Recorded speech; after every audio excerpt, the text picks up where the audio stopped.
Solid principles-ல second concept open closed principle OCP. Okay, ஓசிபினா என்ன? ஓப்பன் க்ளோஸ் பிரின்சிபல்னா என்ன இதில் சொல்ல வராங்க அப்படின்னா, class should be open for extension but closed for modification. Okay, ஒரு கிளாஸை வந்து நீங்கள் வந்து ஏதாச்சும் பண்ணணும்னு நினைக்கிறீங்க, அந்த கிளாஸ்லேருந்து ஏதாச்சும் ஒரு கோட் சேஞ்சஸ் ஏதாவது பண்ணணும்னு நினைக்கிறீங்கன்னா, நீங்கள் அந்த கோடை வந்து எக்ஸ்டெண்ட் தான் பண்ணணும். ஓகே, அடுத்தடுத்த லைனில் தான் கொண்டு வரணும் மொழியா, நீங்கள் இருக்கிற கோடை வந்து சேஞ்சஸ் பண்ணக்கூடாது. அப்படிங்கிறது தான் இந்த ஓப்பன் க்ளோஸ்டுங்கிறது பிரின்சிபலில் சொல்ல வர விஷயம். ஓகே, நம்ம இதில் வந்து பேட் கோட் எப்படி இருக்குன்னு பார்ப்போம். இப்போ எக்ஸாம்பிள், ஒரு கிளாஸோட நேம் வந்து டிஸ்கவுண்ட் கால்குலேட்டர்னு இருக்குது. அந்த அதுக்குள்ளே வந்து ஒரு ரிட்டர்ன் மெத்தட் கொடுத்துருக்கு, டபுள் யூஸ் பண்ணி ரிட்டர்ன் மெத்தட் கொடுத்துருக்காங்க. மெத்தட் நேம் வந்து கால்குலேட் டிஸ்கவுண்ட்டு. அதில் நம்ம பேராமீட்டர் வந்து ஒரு டைப் ஸ்ட்ரிங்கில் பாஸ் பண்ணுறோம்.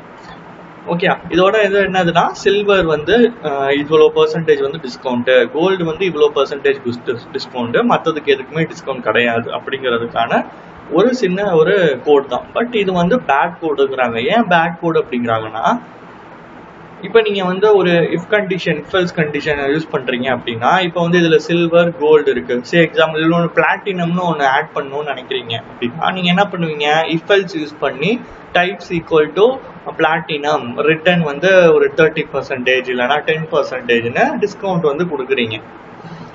அப்போ வந்து என்ன ஆகுதுன்னா, நீங்கள் இந்த கிளாஸை ஓப்பன் பண்ணி நீங்கள் வந்து சேஞ்சஸ் பண்ணுறீங்க. ஓகே, அடிஷனல் தான் ஆட் பண்ணுறீங்க, பட் சேஞ்சஸ் நடக்குது. ஓகே, எக்ஸாம்பிள் நீங்கள் இருக்கிறதுலையே சில்வரோட ரிட்டர்னையே வந்து நீங்கள் சேஞ்ச் பண்ணணும்னா, டக்குன்னு வந்துட்டு சில்வர் வந்துட்டு ரிட்டர்ன் 10 இருக்கிறத வந்து 30, 40 அப்படின்னு சேஞ்ச் பண்ணாமல் நீங்கள் வந்து அடுத்த லைனில் தான் அதை கொண்டு வரணும். ஓகே, அந்த அடுத்த லைனில் அதை கொண்டு வந்து அந்த கான்செப்டை தான் நீங்கள் யூஸ் பண்ணணும். அப்படி யூஸ் பண்ணணும்னா இந்த இதில் நீங்கள் யூஸ் பண்ண முடியாது. ஓகே, இந்த டைப் ஆஃப் கோடிங்கில் நீங்கள் யூஸ் பண்ண முடியாது. இதை வந்து பேட் கோடுங்கிறாங்க. அதுக்கு பதில் நம்ம என்னென்னா யூஸ் பண்ணலாம், இந்த பிரின்சிபல்குள்ளே நம்ம யூஸ் பண்ணணும் அப்படின்னா, நம்ம கோடு எப்படி இருக்கணும்னா என்னென்ன யூஸ் பண்ணலாம்னா, பாலிமாரிஃபிசம் யூஸ் பண்ணலாம். ஓகே, அதில் ஓவர் ரைடிங் கான்செப்ட் இருக்குல்ல, அதை நீங்கள் யூஸ் பண்ணலாம். அப்புறம் இன்டர்ஃபேஸ் கான்செப்ட் யூஸ் பண்ணலாம், அப்ஸ்ட்ராக்ஷன் யூஸ் பண்ணலாம். இந்த மூணுலேயே நீங்கள் வந்து எது வேணாலும் நீங்கள் வந்து உங்களுக்கு ஏற்ற மாதிரி உங்கள் கோடுக்கு என்ன மாதிரி இருக்கோ நீங்கள் அதை யூஸ் பண்ணி ஒர்க் பண்ணலாம். இப்போ நம்ம ஒரு குட் கோடு வச்சுருக்கோம். இதே கான்செப்டை இப்போ நம்ம இங்கே ஒர்க் பண்ணோம்ல, இஃப் கான்செப்டை, இதை வந்து நம்ம குட் கோடில் எப்படி நம்ம பண்ணலாம்னா, இங்கே இன்டர்ஃபேஸ் கான்செப்ட் யூஸ் பண்ணியிருக்காங்க. இங்கே பப்ளிக் இன்டர்ஃபேஸ் ஐ டிஸ்கவுண்ட் ஓகே அப்படின்னு சொல்லிட்டு ஒரு கிளாஸ் இருக்குது. அதில் ஒரு மெத்தடு டபுளில் கெட் டிஸ்கவுண்ட். ஓகே, நம்ம இங்கே அடுத்ததில் வந்துட்டு நம்ம பேஸ் கிளாஸை டிரைவில் கொண்டு வந்து நம்ம யூஸ் பண்ணுறோம். என்னென்ன டிரைவில் வச்சுருக்கோம், சைல்ட் கிளாஸஸில் என்ன வச்சுருக்கோம்னா, சில்வர் டிஸ்கவுண்ட்டு, கோல்டு டிஸ்கவுண்ட்டு, அதில் ரெண்டுலேயுமே இம்ப்ளிமெண்ட் பண்ணியிருக்கோம். எதை ஐ டிஸ்கவுண்ட்டுங்கிற இன்டர்ஃபேஸை நம்ம இம்ப்ளிமெண்ட் பண்ணி அதுக்குள்ளே வந்து மெத்தடில் வந்துட்டு நம்ம ஒரு டிஸ்கவுண்ட்டை வாங்குகிறோம்.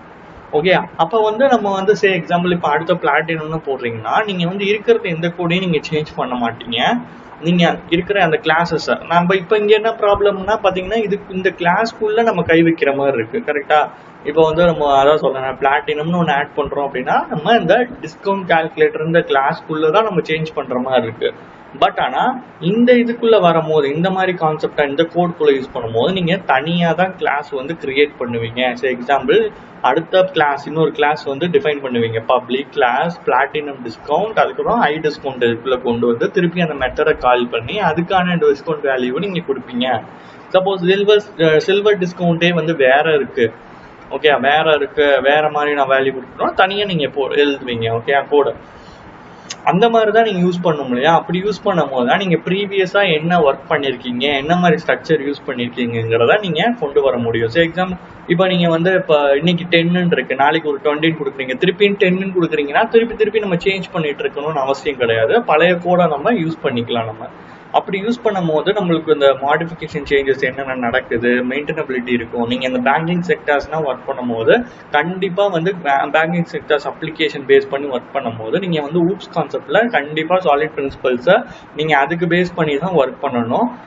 அதனால தான் வந்து இது ரொம்பவே இம்பார்ட்டன்ட்ங்கிறாங்க ஊப்ஸ் கான்செப்ட். நீங்கள் இந்த மாதிரி கோட் ஸ்ட்ரக்சர் யூஸ் பண்ணாமல் பேட் கோட் மாதிரி யூஸ் பண்ணீங்க அப்படின்னா நீங்கள் வயலேட் பண்ணுறீங்கன்னு அர்த்தம். நீங்கள் அந்த ஓப்பன் க்ளோஸ்டு பிரின்சிபலை வயலேட் பண்ணுறீங்கன்னு அர்த்தம். அதனால் எப்பயுமே குட் கோட், அந்த குட் ஸ்ட்ரக்சர்ஸில் தான் நம்ம கோடிங்கை எப்பயுமே பண்ணணும். சிலதுன்னு இல்லை, நிறைய இதுலேயே உங்களுக்கு ரொம்ப மெயினான எல்லாமே இது பண்ணணும். இஃப் எல் கண்டிஷன் யூஸ் பண்ணலாம், பட் பேசிக்கானதில் நமக்கு யூஸ் பண்ணணும். பட் இந்த மாதிரி ஸ்ட்ரக்சர்ஸ் யூஸ் பண்ணி நம்ம பண்ணும்போது நம்ம இப்படி தான் பண்ணணும். அதுக்கான கோட் லெவல் தான் நம்ம மெயின்டைன் பண்ணி ஆகணும். ஓகே, இதுதான் வந்துட்டு நம்ம ஓப்பன் க்ளோஸ்ட் பிரின்சிபலில் நம்ம சொல்கிறது. நெக்ஸ்ட் வீடியோவில் தேர்ட் கான்செப்ட் பார்ப்போம். தேங்க்ஸ்.